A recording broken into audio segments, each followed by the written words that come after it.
Hi, my name is Tyler Grzegorek. Thank you for watching my video today.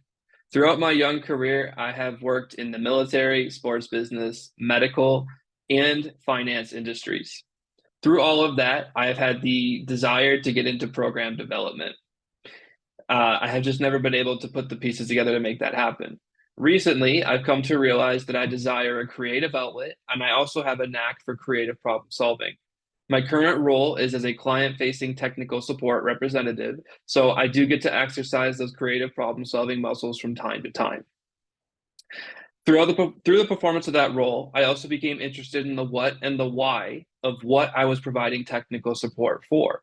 This epiphany eventually did push me and lead me to apply for the Savvy Coders full stack development course. For my Capstone project, I have created an aggregation application where users can compare multiple event ticket purchasing websites in one place. As a former sports business professional, I do have a passion there still, and I specifically have a passion within the realm of ticketing. So I wanted to give back to the people who make sports and other events those experiences worth it, and that's going to be the fans. So, one of the first things that I had to do was plan out my project. This involved creating wireframes, user stories, and mapping out a user flow for my application. In retrospect, my end product was pretty similar to what I had originally planned for it to be.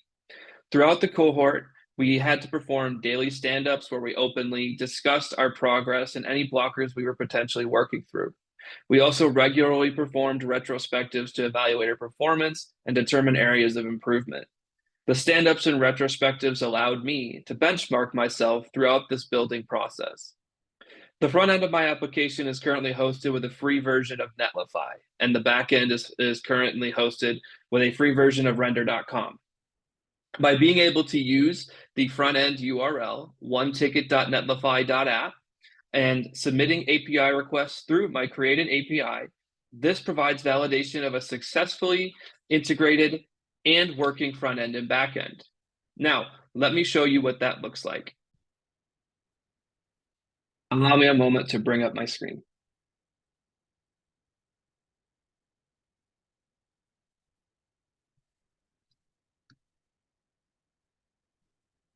Okay, so here you can see my homepage. On my homepage, I have my navigation links across the top. I have my search bar, and I have suggested events, as well as a footer that contains an active link for submitting for a newsletter. My homepage is very simple. When I was mapping out my ideas, simplicity was at the core of those ideas. I did want my core functionality to be my focus, and I am pleased with the outcome. So as we start to work through the page, you can see that my styling from CSS is relatively simple. I wanted to make sure that my core functionality was working to its max capacity.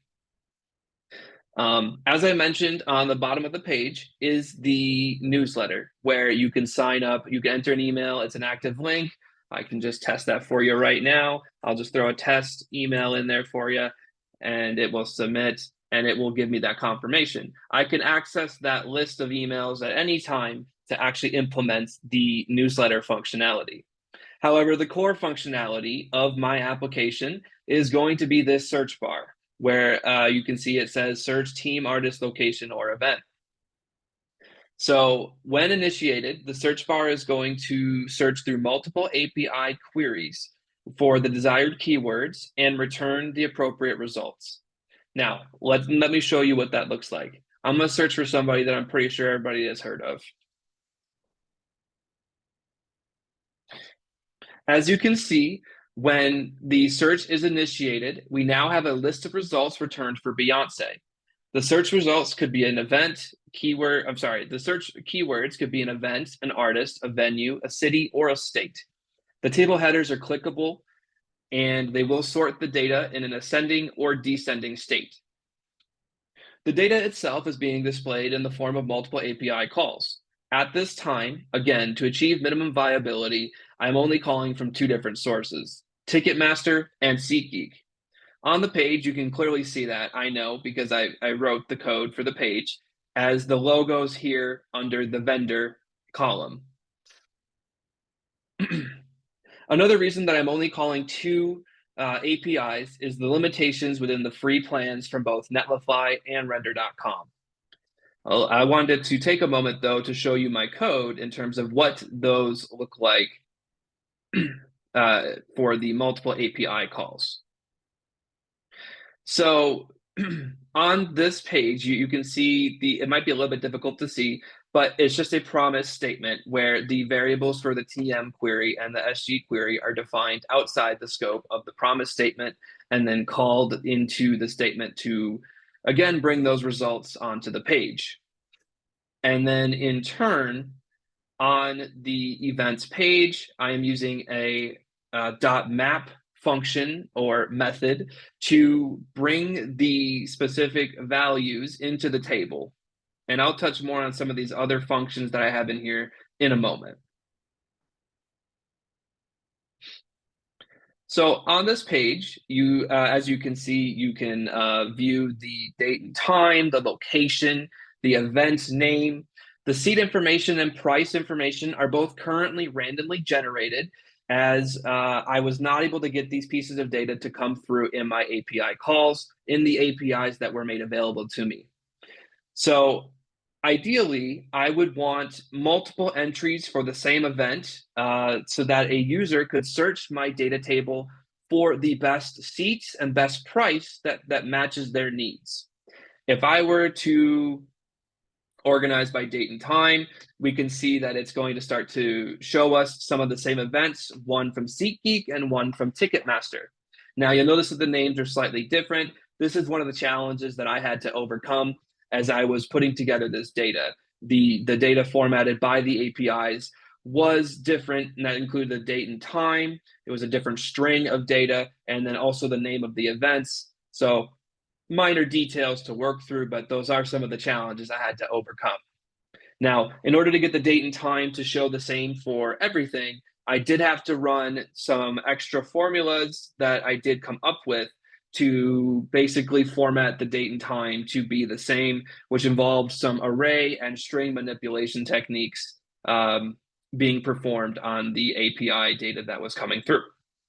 Now, the functionality of this page, as I mentioned, would be to show the multiple line items for the same event so that a user could search like they would for an airline ticket and basically go the way I have designed it is that they would go to the vendor's site to purchase those tickets. So if you see here, you have the SeatGeek and the TM Ticketmaster logos. These are functional. So if I click on the logo and I open it up here, it is going to bring me to the Ticketmaster page to purchase those tickets. Ideally, maybe in the future, there's an opportunity to allow a point of sale service or a point of sale system, I should say, to allow the purchasing of the tickets directly through the website or application. So that is the main functionality of my application. The core of it, you can search almost anything. There's very little that will return anything or won't return anything in the search results here. So moving on to the About Us page, this is a simple page that is mostly comprised of HTML and just involves a simple statement about the intended purpose of my application. Nothing too crazy to see here. Maybe there's room to build this out and include some more information, maybe fill in some of the white space here.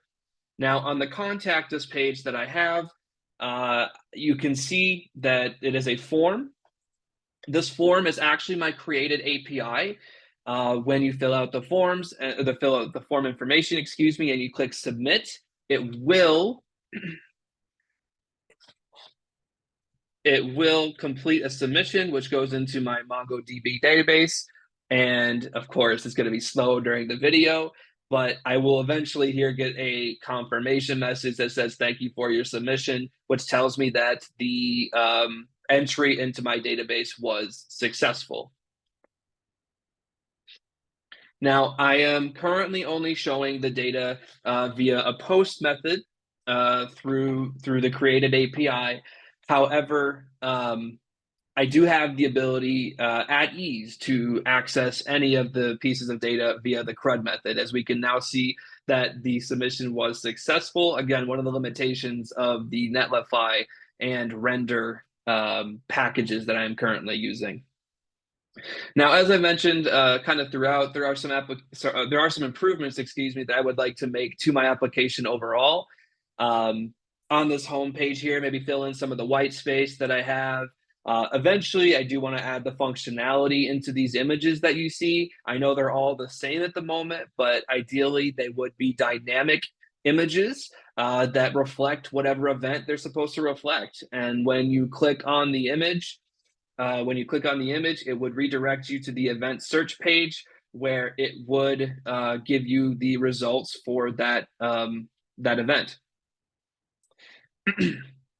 On the event search page itself, I would like to continue to build out the functionality and add more information even to this table, improve the functionality of the sorting to be even more intuitive, maybe add some indicators of whether or not it's ascending or descending, add some additional filters so that you don't have to necessarily type in the search bar every time you want to get some different results here.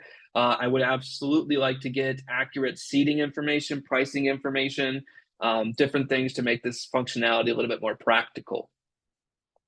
I also want to continue to add APIs into this results table. So because of the way I have set up my promise statements, it would be very easy for me to go in and add API calls into this data table, just for the sake of the presentation and the project and making sure that I'm achieving the minimum viability.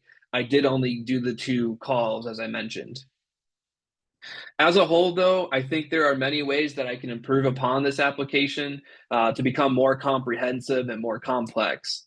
However, I am incredibly proud of the idea that I was able to come up with, map out that set idea, and then eventually execute that plan. The search feature specifically on this website is rather intuitive, and I'm particularly proud of that accomplishment. But that's going to do it for my application today. I want to thank you so much for taking the time out of your busy days to watch. I can be contacted for further questioning via LinkedIn, and my work can also all be found on GitHub under my name. But feel free to reach out to me as well in other ways through the resources that we both have available to us for any questions you may have. But again, I just want to thank you for taking the time out of your days, and have a fantastic day.